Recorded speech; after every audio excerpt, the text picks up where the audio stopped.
Assalamualaikum warahmatullahi wabarakatuh, Nak.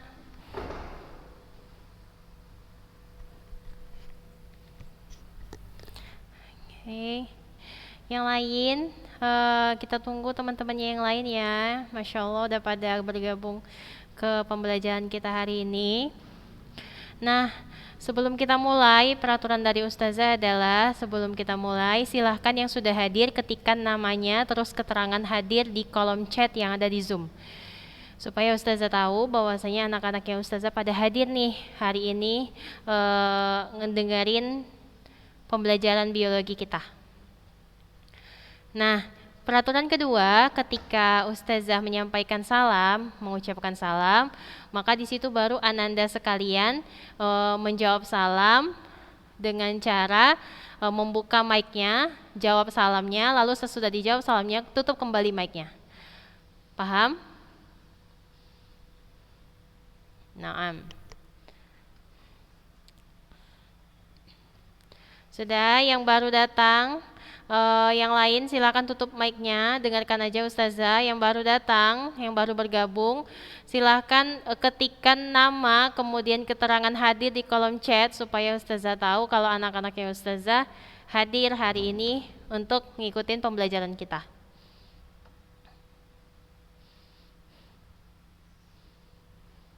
Oke.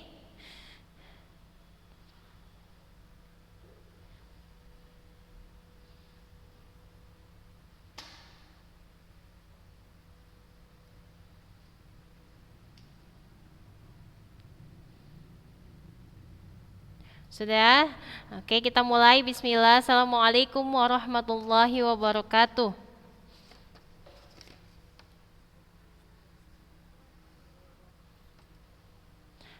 Naam. Oke. Sudah nampak materinya? Hari ini kita akan bahas tentang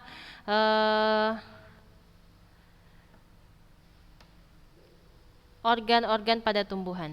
Kalau minggu lalu kita sudah membahas tentang jaringan-jaringan yang ada pada tumbuhan.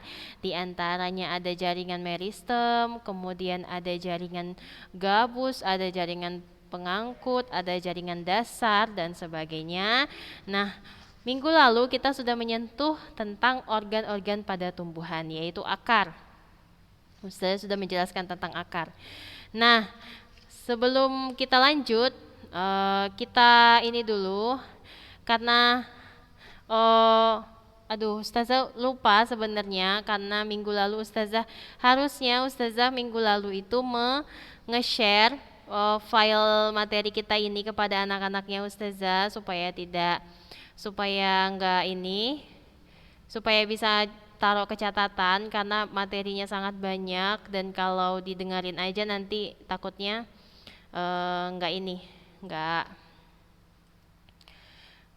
nggak nyampe. Nah, tapi ingatkan nanti Ustazah bagi yang nggak ada kerjaan, bagi yang lagi free waktunya, ingatin nanti Ustazah ya. Ustazah minta PDF materinya, jadi Ustazah bisa kasih materi yang jaringan tumbuhan, ringkasan ini semua. Paham, Nak? Naam. Nah, kita lanjut karena minggu lalu udah belajar tentang akar. Nah, minggu ini kita akan belajar tentang batang. Untuk akar dikotil dan monokotil saya tidak jelaskan lagi. Itu cuman perbedaannya hanya terletak pada berkas pengangkutnya, Nak, pada letak xilem dan floemnya. Nah, itu yang paling signifikan. Perbedaannya terletak di letak xilem dan floemnya. Kemudian pada akar dikotil ada kambium, sedangkan akar monokotil tidak ada kambium. Begitu. Kemudian kita bahas batang. Batang pada tumbuhan itu yang pertama sifat-sifatnya nih terlihat, nampak di situ sifat-sifatnya bisa dicatat atau bisa di capture bisa juga. Nah, sifat-sifat batang yang pertama bentuknya seperti tabung atau bentuknya silindris. Kemudian yang kedua, batang itu terdiri dari buku-buku batang, kemudian batang itu sendiri dan juga nodus. Internodus dan nodus terdiri dari dua. Internodus, batang yang dibatasi oleh nodus. Nodus itu buku-buku batang. Maksudnya buku-buku batang itu bagaimana Ustazah? Pernah lihat batang bambu? Nah, batang bambu antara batang itu kan ada kayak sekatnya gitu ya. Ada kayak pemisahnya, kayak terkotak-kotakkan. Nah, itu nodus itu namanya. Sedangkan yang panjang itu ke atas itu namanya internodus atau batang itu sendiri. Kemudian ada buku-buku batang atau nodus yang terdapat pada tangkai daun. Kemudian sifat batang yang ketiga adalah batang itu tumbuhnya ke atas, bukan ke samping. Bisa nggak batang itu tumbuhnya ke samping? Oh, nggak nampak ya, nggak kelihatan.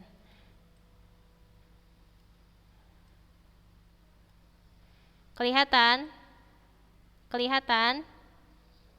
Nampak?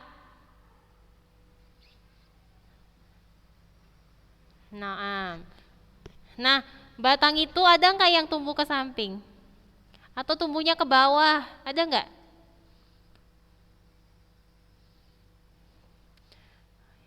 Ada. Apa, Sofi?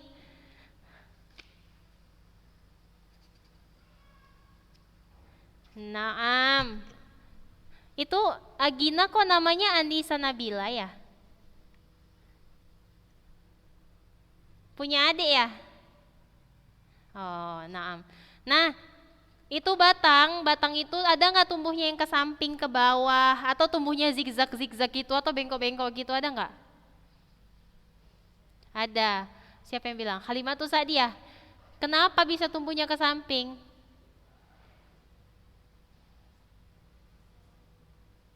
Karena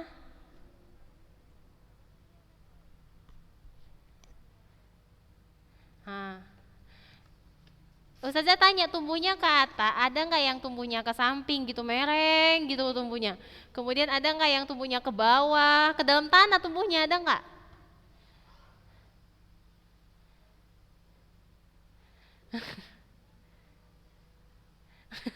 Astaga.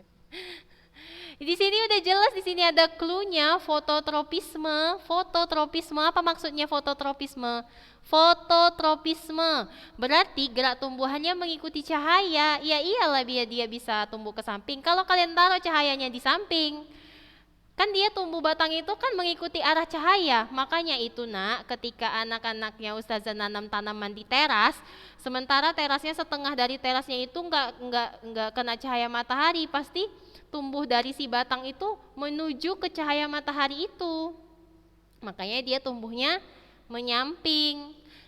Jelas di situ ada fototropisme, berarti dia mengikuti gerak cahaya. Dimanapun cahaya itu, ke situlah batang itu akan tumbuh. Paham? Fototropisme positif. Kemudian yang kedua dari batang adalah fungsi batang. Fungsi batang diantaranya yang pertama adalah sebagai tempat pengangkutan. Tempat pengangkutan apa nak? Ustazah tanya dulu salah satu anaknya Ustazah yang namanya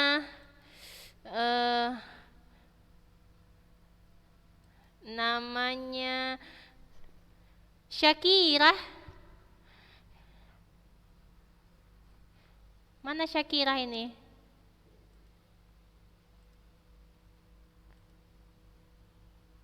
Mana? Kok udah hilang?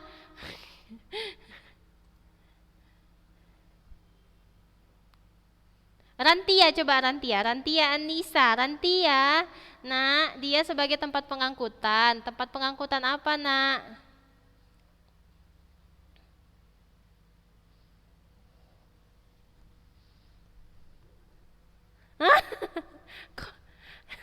Daun kok diangkut-angkut? Aduh, gimana ini? Udah kita bahas kemarin. Ada dua, ada silem, ada floem. Nah, silem fungsinya untuk apa? Ngangkut apa? Silem.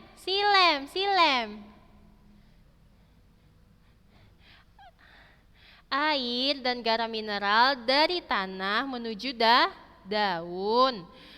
Lalu ada namanya pengangkutan kedua yaitu floem. Floem itu mengangkut hasil fotosintesis dari daun ke seluruh tubuh tumbuhan. Jadi dia sebagai tempat pengangkutan jelas karena di situ ada xilem sama floem. Yang kedua, fungsi batang adalah memperluas tajuk tumbuhan. Maksudnya ini memperluas tajuk tumbuhan itu tajuk itu apa ya? Bahasa awamnya. Aduh, Ustazah lupa. Dia memperluas tajuk tumbuhan itu. Nah, tumbuhan itu melebar akibat pergerakan dari si batang. Gitu. Kemudian yang ketiga, sebagai tempat tumbuh organ generatif. Organ generatif pada tumbuhan ada apa aja? Coba sebutkan. Ade Amelia. Ya, Nak? Organ generatif pada tumbuhan ada 2, apa aja?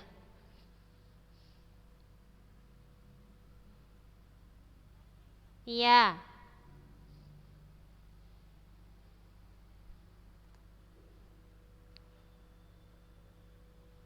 Apa? Lah kok batang? Aduh, cuman ini. PR ya, PR. Itu PR hari ini. Sebutkan organ generatif pada tumbuhan. Yang keempat, fungsi dari batang adalah sebagai tempat penyerbukan atau efisiensi penyerbukan atau mendukung penyerbukan. Itu karena penyerbukan terjadi di bunga.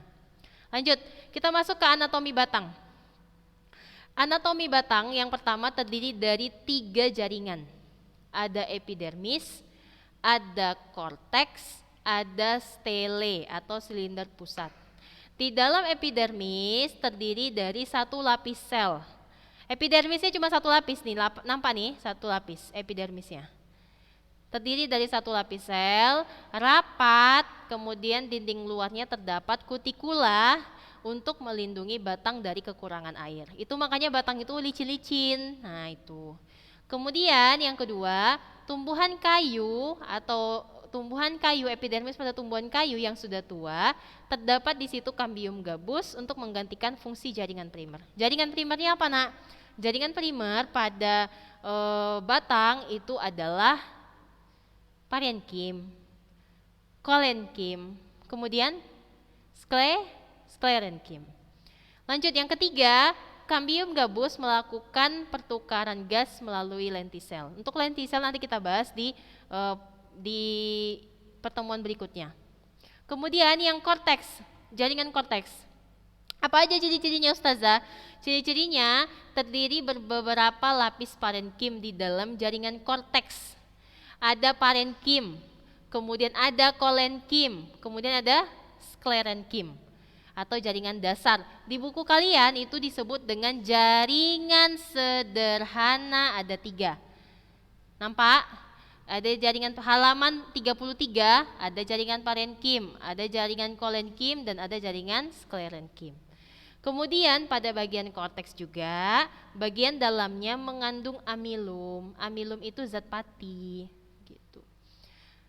Jaringan yang ketiga dari batang adalah silinder pusat atau stele atau pusatnya. Di dalamnya itu ada perisikel, kemudian ada berkas pengangkut. Berkas pengangkutnya ada 2 yang tadi kita bahas. Ada xilem, ada floem. Selesai. Itu dia tentang batang. Untuk batang monokotil sama batang dikotil, nah, yang paling menonjol dari situ adalah ada tidaknya kambium. Nampak di sini? Nampak? Nih. Pada batang dikotil A, B, C. A, epidermis, korteks, stele, berkas pengangkut, xilem, floem, kambium. Nampak? Ada kambium kan pada dikotil? Itu makanya batang dikotil itu, Nak, batang bijinya berbelah 2. Contoh tanaman dikotil ada apa aja? Coba sebutkan anaknya Ustazah Yasmina Karimah. Tanaman dikotil sebutkan 3. Kalau nggak tahu balik ke SD ya. 3. Apa? Apa, Nak? Apa, Nak?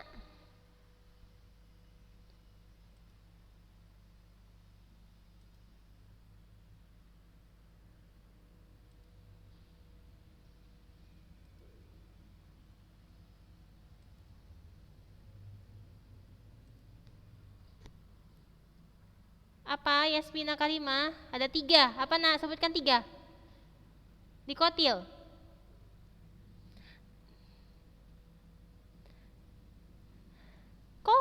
Kok ke ubi? Kurang tepat. Apa contohnya? Aduh, kok nggak tahu? Astagfirullahaladzim. Anaknya Ustazah dikotil. Dikotil loh. Nah, Salwa Salsabil, coba nak bilang. Mangga, baru. Rambutan, baru.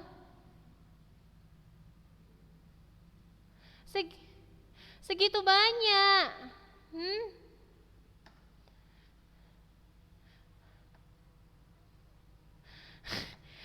Coba satu orang. Ustazah tanya ya, Hanifah Nadia. Iya, coba nak 3 dikotil. Kalau nggak tahu iyalah. Coba lah. Kenapa ke singkong? Astagfirullah, anaknya Ustazah ada kelas 11.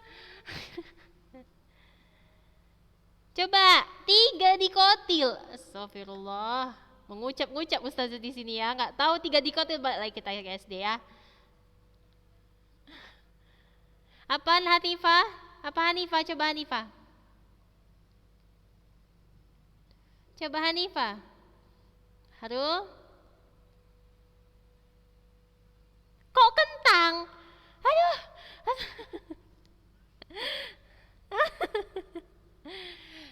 Pokoknya segala sesuatu pohonnya itu ciri-ciri dikotil ya. Pohonnya besar, lebar. Dia itu termasuk pohon. Bijinya itu belah 2, berkeping 2. Nah, mangga, jambu, rambutan. Banyak lagi, durian, apa lagi? Cempeda, apa lagi? Banyak kali nak. Masa itu nggak tahu? Banyak kali, lebih banyak loh dikotil daripada monokotil. Ciri-cirinya udah Ustazah sebutkan tadi. Ciri-ciri dari batang dikotil adalah dia memiliki kambium. Itu makanya batang mangga, karena mangga tadi termasuk dikotil, dia makanya batangnya itu lebar, besar, karena aktivitas dari kambiumnya. Itu dia. Kemudian lihat lagi dari PPT yang Ustazah bagikan. Ini dia batang dikotil, di situ ada kambium kan? Nah, kemudian ada anatomi batang monokotil. Kita lihat jaringan apa aja yang ada di dalamnya. Ada epidermis, ada meristem dasar, dan ada berkas pembuluh xilem dan floem. Nampak di situ ada kambium nggak? Nggak ada. Makanya itu batang monokotil tidak memiliki kambium, sehingga ketika tidak memiliki kambium, dia tidak contoh tanamannya biasanya tidak berbatang berkayu begitu. Batangnya tidak berkayu atau batangnya tidak besar. Contohnya apa? Batang monokotil, sebutkan 3. Halimatus Sa'diyah. 3 batang monokotil.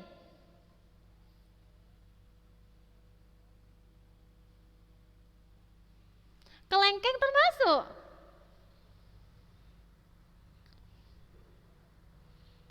Yang sering kalian makan loh nak, yang sering kalian makan.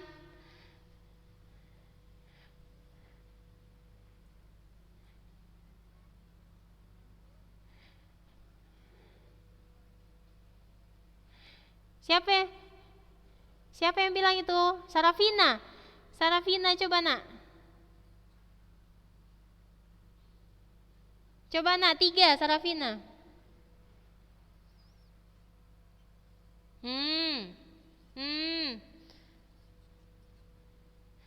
Nah, betul. Ada padi, ada jagung, ada gandum dan sebagainya. Dia termasuk monokotil, batangnya berbilah 1 atau batang berkeping 1 begitu. Tidak berbelah atau tidak berkeping 2. Itu dia tentang batang monokotil dan batang dikotil. Coba nak yang lain yang belum mematikan mic-nya, silakan matikan mic-nya. Ustazah nggak mau dengar suara-suara di situ? Cuman suara Ustazah aja yang didengar ya, coba ya. Oke, yang ketiga kita bahas tentang daun. Daun. Nah ini yang paling harus penting anak-anak yang Ustazah fokuskan. Karena daun banyak soal dari daun. Udah, daun yang pertama kita bahas sifat-sifatnya. Sifat-sifat daun yang pertama hanya terdapat di batang. Hanya terdapat di batang. Yang kedua, bentuknya tipis dan melebar, warnanya hijau. Ini enggak ini ya, enggak signifikan, maksudnya tidak muluk warna hijau. Ada yang warna merah, ada yang nanti warna kuning. Kenapa itu? Karena pigmen dari si daun. Pigmennya dari si daun lebih banyak mengandung kromoplas daripada kloroplas atau pigmen hijau. Ini tidak bisa dijadikan tolak ukur ya. Nanti yang warna hijau itu dihilangkan aja. Bentuknya tipis dan melebar. Nah, begitu aja. Warna hijaunya dihilangkan karena tidak setiap daun warnanya hijau. Kemudian yang ketiga, umurnya terbatas. Maksudnya setelah gugur dia akan meninggalkan bekas pada batang atau bekas daun.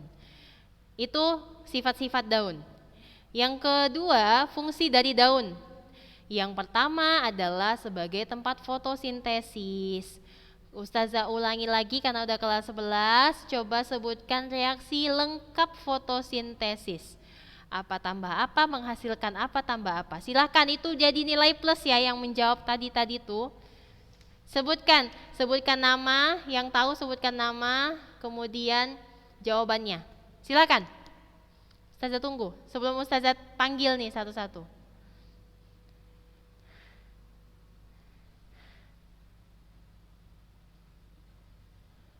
Reaksi lengkap fotosintesis. Silakan.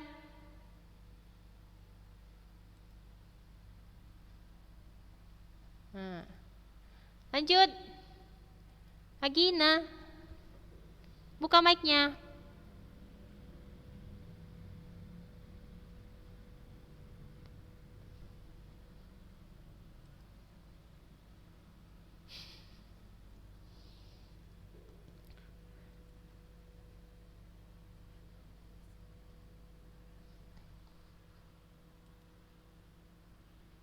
Ya.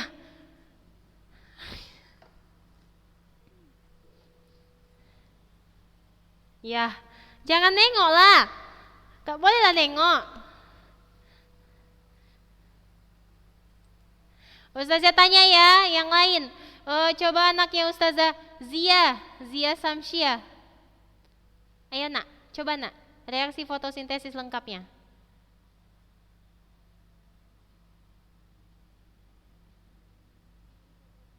Ya.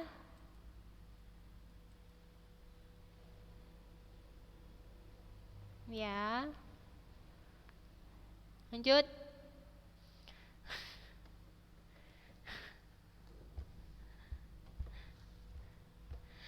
Ya. C6H apa?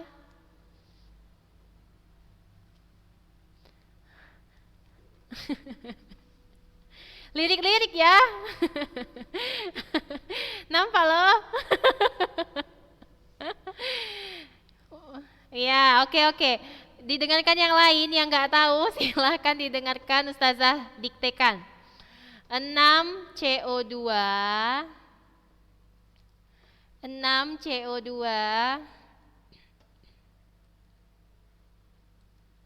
ditambah 6H2O dah menghasilkan 6, Ustazah tulis saja ya, CO2.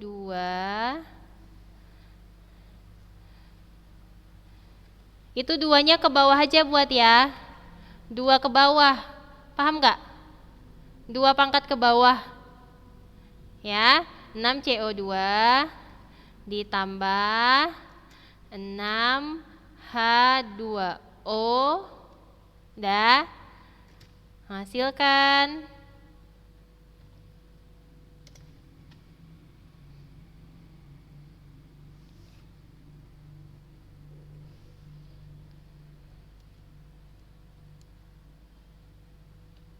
Menghasilkan 6C6H12O6. Dah? Itu pangkat ke bawah semua ya. Ditambah O2, 6O2. Dah, itu dia reaksinya. Dengan bantuan cahaya matahari dan letaknya di klorofil. Sudah? 6CO2 ditambah 6H2O menghasilkan 6C6H12O6 ditambah dengan 6 molekul oksigen atau 6 molekul O2. Itu dia reaksi fotosintesis. Kalau ada lagi yang nggak tahu, nggak ngerti lagi Ustazah. Udah. Kemudian selanjutnya sebagai tempat transpirasi dan juga sebagai tempat gutasi. Untuk transpirasi dan gutasi silakan cari tahu, itu PR. Ustazah nggak mau jelaskan lagi karena itu hampir sama dengan fotosintesis. Kemudian lanjut, dia sebagai tempat penyerapan CO2 dari udara. Yang menyerap CO2 dari udara apanya daun, Nak? Ada yang tahu? Coba sebutkan. Bagian mana dari daun yang menyerap CO2 dari udara? Stomata. Siapa yang bilang stomata? Sofi, Masya Allah, Barakallah. Benar ya? Stomata itu dia seperti bentuknya seperti mulut gitu, Nak. Seperti bentuknya seperti mulut. Nanti ada, Ustazah bagikanlah gambarnya. Gambar penampang dari si stomata itu dia seperti hampir seperti mulut gitu, katup. Dia adalah sebagai tempat pertukaran gas dari daun. Nampak di sini nih, nampak foto yang Ustazah bagikan ini, anatomi daun dikotil. Di paling bawah ada stomata. Nah, stomata ini adalah sebagai tempat pertukaran antara CO2 dan oksigen, antara karbon dioksida dan oksigen. Kemudian fungsi daun yang terakhir adalah sebagai tempat respirasi. Nah, untuk respirasi ini, Nak, untuk reaksi respirasi ini adalah dia itu adalah kebalikan dari reaksi fotosintesis. Maksudnya adalah dia juga menyerap atau memerlukan oksigen pada tubuhnya. Sudah paham? Itu dia fungsi daun. Kita lanjut ke morfologi daun. Nah, morfologi daun. Daun itu terdiri dari 3 bagian. 3 bagian.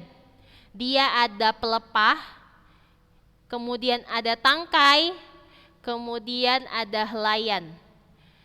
Oke, paham? Jadi yang mana pelepah, yang mana tangkai, yang mana helaian, Ustazah kasih lihat ya. Ini yang dekat dengan batang itu disebut dengan pelepah daun. Kemudian tangkai daunnya yang selanjutnya ke atas lagi kita ketemu sama tangkai daun. Selanjutnya helaian daun itu inilah dia, satu daun ini. Ini disebut dengan helaian daun. Oke? Itu dia morfologi dari daun. Morfologi dari daun terdiri dari 3. Daun sejati itu terdiri dari 3. Tapi ada beberapa daun yang hanya ada 2 aja. Cuman ada tangkai dan ada helaian. Tapi daun sejati ada 3 bagian. Ada vagina, ada petiolus, ada lamina. Vagina adalah pelepahnya, petiolus tangkainya, kemudian lamina adalah helaian daun. Oke, mungkin itu saja karena waktu kita udah mau habis, Nak. Anak-anaknya Ustazah Masya Allah aktif mendengarkan apa yang Ustazah sampaikan. Itu aja mungkin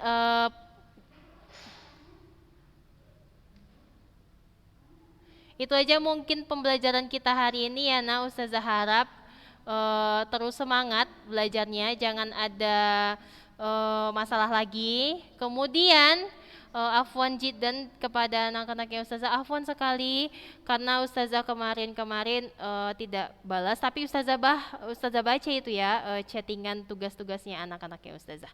Itu aja mungkin dari Ustazah. Kita akhiri, Nak, pembelajaran kita hari ini dengan doa kafaratul majlis. Silakan dibuka mic-nya. Subhanakallahumma wa bihamdika asyhadu an la ilaha illa anta astaghfiruka wa atubu ilaih.